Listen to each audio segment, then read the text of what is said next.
Donc, on commence l'unité 2. L'unité 2 va porter sur la modélisation d'équations du second degré. Pour que cette modélisation-là nous soit utile, il va falloir revoir certains procédés. On commence avec la résolution d'équations du second degré. On commence avec la méthode de la factorisation. Donc, étape 1 de tout ça, c'est mettre l'équation dans la forme générale ax carré plus bx plus c égale 0. Remarquez que si on a une égalité, on a deux côtés de l'équation avec laquelle travailler. On ne travaille pas uniquement avec des expressions, comme il a parfois été le cas à l'unité précédente. Quand on a une équation, on a la possibilité justement de la résoudre. Donc, on parle de résolution d'équation ici. Un petit rappel que l'idée est de trouver les racines étant les valeurs de l'inconnu qui rendent l'égalité vraie, qui font que le côté gauche est égal au côté droit. Donc, on a préparé notre équation à l'étape 1. Ensuite, à l'étape 2, on va factoriser l'expression du second degré qu'on obtient, le ax carré plus bx plus c. À l'étape 3, on va pouvoir résoudre à l'aide des facteurs qui doivent être égaux à 0. On a déjà parlé de ce procédé-là lorsqu'on pensait à nos restrictions. Ici, si je sais que le facteur x plus 1 fois le facteur x moins 4 doit être égal à 0, on sait à ce moment-là que l'un ou l'autre ou les deux des facteurs doit aussi être égal à 0. C'est le principe multiplicatif du 0. Si j'ai 0 fois quelque chose, c'est égal à 0. Si j'ai 0 fois 0, c'est égal à 0. Et si j'ai quelque chose fois 0, ça donne également 0. Donc, on voit toutes les possibilités ici. Une fois qu'on a chacun des facteurs qui peut être égal à 0, on est en mesure d'isoler la valeur de x qui nous intéresse. Donc, pour trouver ça ici. Ensuite, on passe à notre étape 4, qui est d'écrire la conclusion avec le bon vocabulaire. Donc ici, avec notre exemple, on dirait les racines sont moins 1 et 4. Les racines, bien sûr, étant les valeurs de x possibles pour rendre l'égalité vraie. Remarquez ici que je n'ai pas écrit les racines sont égales à x égale moins 1 et x égale 4. On va voir tout au long de l'année tout ça. Plus dans la prochaine unité, on va parler de graphique. Puis il va falloir se rappeler de la signification graphique de, ça serait quoi de dire x égale moins 1, x égale 4. Ça serait une droite verticale, si vous vous rappelez vos notions là, de 9e année. Pourtant, une racine, c'est une valeur ponctuelle, donc un point, une valeur unique qui donne une égalité qui est vraie. Donc, d'où la distinction qu'on exige ici. Au numéro 5, on nous dit si demandé, donc ça ne sera pas à tout moment, mais si demandé, ou parfois même si on a le temps de le faire, on fait la vérification. Le but de la vérification, c'est de montrer que le côté gauche, CG, est égal au côté droit, CD, ou des fois on parle du membre gauche, du membre droit. Donc on parle des expressions de part et d'autre de l'égalité. Si on a cette vérification-là qui est vraie, on va observer que justement, il y a égalité des deux côtés lorsque la racine est substituée. On va faire un exemple un peu plus tard. Pour commencer, on commence simplement par résoudre. Puis on nous précise la méthode de la factorisation. Donc, on passe à travers nos étapes. La première étape étant de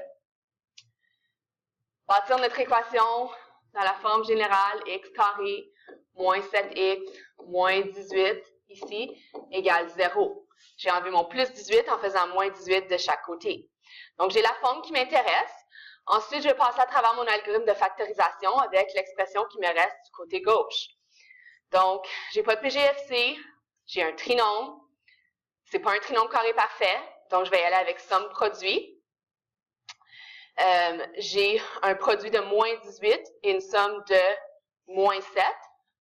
Donc, on peut utiliser les entiers de moins 9 et de plus 2. Ici, étant donné que mon coefficient principal, le A, a une valeur de 1, je peux passer tout de suite à mes facteurs.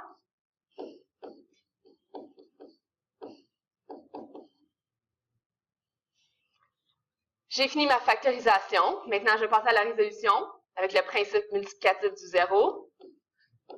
Je sais que l'un ou l'autre ou les deux de mes facteurs devra être égal à 0 pour que l'égalité précédente soit vraie. Puis d'ici, j'arrive à quelque chose où est-ce que je peux isoler la valeur du x. Donc, j'utilise bien sûr l'opération inverse de chaque côté pour continuer. Et ainsi, je peux faire ma phrase de conclusion.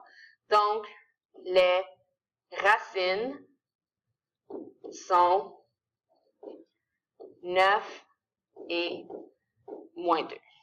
Voilà, on a terminé cet exemple ici. Ça démontre vraiment bien les étapes. Remarquez que l'étape 5 ici, 5 n'était pas demandée. On passe à la prochaine question.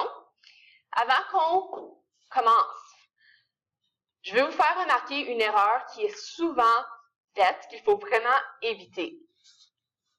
On regarde cette équation-là et souvent, on aurait l'instinct de dire « Ah, je sais ce que je peux faire pour que ce soit bien plus rapide. Je vais diviser chaque côté par x. » Ainsi, j'aurai 4x égale 8, après x égale 8 divisé par 4 qui me donne une valeur, de 2. Le problème ici est que c'est quelque chose que je ne peux pas faire. Et l'élément spécifique, l'étape que je n'ai pas le droit de faire dans tout ça, c'est la division par la variable ou l'inconnu pour laquelle je veux résoudre. Okay? Donc, si on regarde ceci, je vais vous faire un beau gros X là-dessus pour éviter cette erreur-là. On va aller voir pourquoi c'est inexact en faisant la résolution de la bonne façon. Donc, si je prends ma bonne manière, je vais bâtir mon équation, la réorganiser de façon à ce que j'ai une égalité avec 0. Ensuite, je vais regarder mon polynôme, puis je vais factoriser. Plusieurs personnes ici vont penser que ce n'est pas factorisable, vont aller trop loin, trop vite. Mais la première question qu'il faut se poser, c'est y a-t-il un PGFC? On va s'apercevoir que oui. Donc, j'ai un PGFC de 4x. Il me reste le facteur x moins 2 égale 0. Donc, remarquez ici qu'il y a deux facteurs qui contiennent l'inconnu. Ça veut dire qu'il y a bel et bien deux racines à cette équation-là. Bien sûr, on a le facteur qui est très bien identifiable par sa parenthèse. Et ici, on peut donc remarquer que ça me donne une racine de 2. Toutefois, il ne faut pas oublier l'autre facteur qui est présent. Bien sûr, on a un facteur de 4, mais on sait que 4 ne peut pas être égal à 0, donc on n'a même pas besoin de considérer ça. Les facteurs qui nous intéressent, c'est ceux qui contiennent la variable. Donc, on voit qu'il y a le facteur x qui est présent aussi. Donc, ça aussi, c'est une valeur qui pourrait rendre l'égalité vraie. Donc, encore une fois, les racines sont 0 et 2. Il ne faut pas oublier le 0, c'est la valeur que notre erreur ici aurait omis de trouver. Okay? On n'aurait pas pu trouver la racine de 0 avec l'erreur qu'on voit en rouge. À garder en tête. Prochain exemple, on voit qu'on ajoute, une particularité, on a des fractions. Donc, on peut continuer quand même avec les mêmes types d'étapes. On va commencer par bâtir notre égalité. Donc, j'ai 5/6 x à enlever. Je fais moins 5/6 x de chaque côté. Remarquez que j'ai quand même déjà choisi l'ordre qui m'intéressait.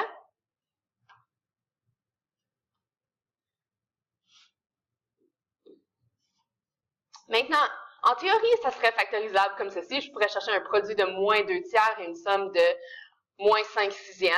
Ça serait beaucoup plus complexe. Donc, la méthode qu'on recommande, c'est plutôt d'éliminer nos fractions. On va se servir de nos dénominateurs communs. Donc, si on regarde, j'ai un dénominateur en premier lieu de 1. Ensuite, j'ai un dénominateur de 6, ensuite un dénominateur de 3. Donc, je vois que mon plus petit dénominateur commun, c'est 6. Donc, je vais transformer chacun de mes termes en une fraction équivalente qui contient un dénominateur de 6. Donc, ici, je dois faire fois 6, fois 6. Ici, je n'ai rien à changer pour mon deuxième terme. Mon dernier terme, je dois multiplier par 2. Ce que je fais au dénominateur, je le fais au numérateur également. Puis, de cette façon-là, je peux obtenir une expression dont tous les termes ont le même dénominateur, ce qui fait en sorte que, avec une seule multiplication globale de chaque côté, ça me permet d'aller éliminer tous mes dénominateurs. À droite, on a 0 fois 6 qui donne bien sûr 0. Puis à gauche, qu'est-ce qu'on a? C'est une multiplication qu'on va distribuer à chacun des termes, où le fois 6 va venir éliminer chacun leur tour avec la distributivité, chacun des dénominateurs, nous laissant donc simplement le numérateur avec lequel travailler. Et voici, je suis prête maintenant à faire ma factorisation plus simple. Ici, je n'ai pas de PGFC, j'ai un trinôme qui n'est pas un trinôme carré parfait. Je vais avec produit somme, un produit de moins 24 et une somme de moins 5. Donc, mes entiers sont de moins 8 et plus 3. Toutefois, ici, remarquez que mon coefficient principal a une valeur de 6 et non pas 1. Donc, ma méthode va varier un petit peu par rapport à l'exemple A.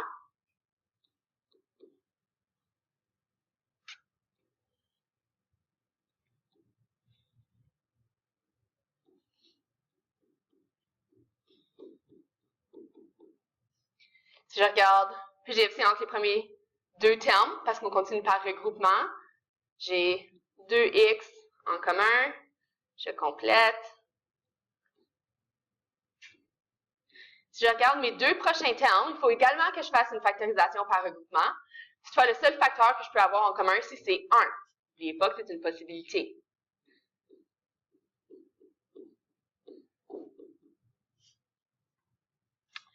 Je termine avec un dernier PGFC, où est-ce que le PGFC est un binôme ici, et j'aurai terminé ma factorisation par regroupement.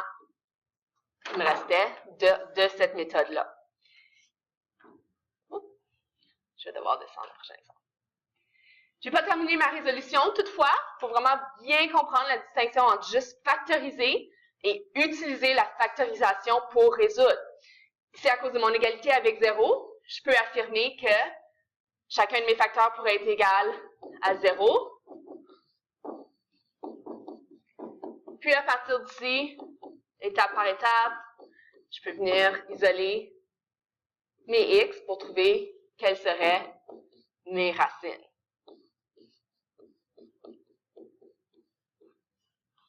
Et ma phrase de conclusion.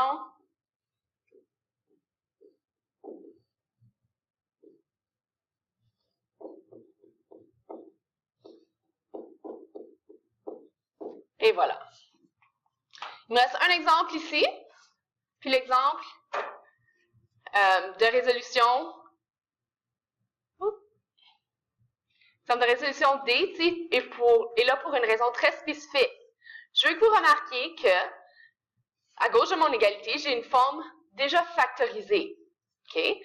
Donc, plusieurs personnes feraient l'erreur de dire tout de suite, OK, ben x peut être égal à 0 et x plus 1 peut être égal à 0, donc mes racines sont 0 et moins 1. Serez-vous là de mettre un gros x là-dessus? Pourquoi? Parce qu'il faut réaliser que si je n'ai pas mon égalité avec 0, la forme factorisée n'a plus son pouvoir. Okay? Le pouvoir de la forme factorisée est vraiment en lien avec le pouvoir multiplicatif du 0, qui fait en sorte que si j'ai une égalité avec 0, il faut absolument qu'il y ait un ou plusieurs des facteurs qui soient égaux à 0, qui nous permettent de terminer la résolution. Ici, si je remplaçais mon x par 0, ben, ça me donnerait 2 fois 0 fois 1. C'est aucunement égal à 4, ça serait égal à 0. Donc, mon égalité ne serait pas vraie. Même chose si je substitue mon moins 1. Ça me donnerait également un côté gauche qui est égal à 0 et un côté droit qui n'est pas égal à 0. Donc, ça ne vérifie pas l'équation. Donc, c'est bien important de suivre les étapes comme on les a énumérées, de commencer par avoir notre forme générale qui est égale à 0. Donc, ici, si je développe un petit peu, voici ce que j'obtiens. Ensuite, je vais mettre mon égalité avec 0 en faisant la manipulation nécessaire pour l'obtenir. Et voici, oups, j'ai fait une erreur. Ça donne bel et bien moins 4. Si je veux enlever plus 4, il faut que je fasse moins 4 de chaque côté. Donc, si je continue, je fais ma factorisation. Donc, si on voit que j'ai un PGFC de 2, je complète. Je vais avec somme produit. Donc, avec un coefficient principal de A, je choisis mes entiers.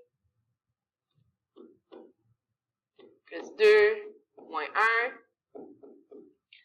Et voici, je peux continuer. Remarquez ici, j'ai 3 facteurs. J'ai un facteur de 2. Toutefois, ce facteur-là ne contient pas d'inconnu. Donc, 2 ne pourrait pas être égal à 0. Il n'y a pas de racines qui en sont tirées. Même pas besoin de l'écrire. Ce facteur-ci aurait la possibilité d'avoir une valeur de 0. On peut voir que c'est quand lorsque x serait égal à moins 2. De même pour le troisième facteur, qui nous donne la racine de 1. Il nous reste juste à écrire notre conclusion. Donc, les racines sont moins 2 et 1. On continue jusqu'au bout. Notre tout dernier exemple fait un lien avec l'étape 5 qui a été mentionnée plus tôt, qui nous rappelle que si c'est demandé, comme c'est le cas ici, ça se peut qu'on doit faire la vérification. Donc, on nous demande pour l'exemple 1D, je vais juste nous réécrire l'équation qu'on avait ici. Donc, c'était 2x fois x plus 1 qui est égal à 4. Je crois bien que c'est ça, je vais vérifier. Et voilà, c'est bien ça. Donc, on voit que le côté gauche, c'est 2x fois x plus 1.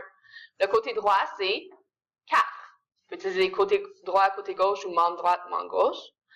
Puis notre objectif, c'est de vérifier que chacune des racines, on voit que les racines étaient de moins 2 et de 1, vérifie cette équation-là.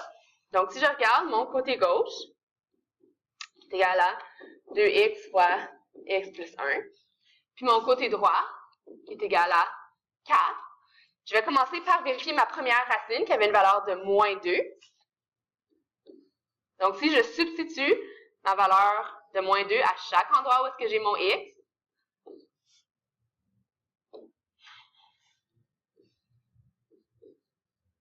remarquez que dans mon côté droit, je m'adonne à ne pas avoir de valeur de x. Si j'en avais eu, par exemple, j'avais eu 4x, j'aurais encore une fois substitué par la valeur de moins 2. Ici, c'est un exemple particulier où est-ce qu'il n'y en a pas à droite. Donc, si on regarde ça ici, ça nous donne 2 fois moins 2 fois moins 1, qui me donne bel et bien un résultat de 4. Donc, le côté gauche étant égal au côté droit, on peut affirmer que la racine de moins 2, okay, si on a vérifié la racine de moins 2,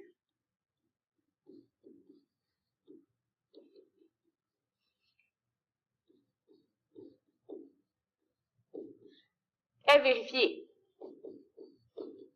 puisqu'elle rend l'égalité vraie. On veut bien sûr vérifier si notre autre racine qu'on a trouvée est également vérifiée dans l'équation. Je vais utiliser l'autre vocabulaire ici, je vais dire membre de gauche. Vous pouvez, si vous voulez, tout de suite substituer la valeur dans l'équation.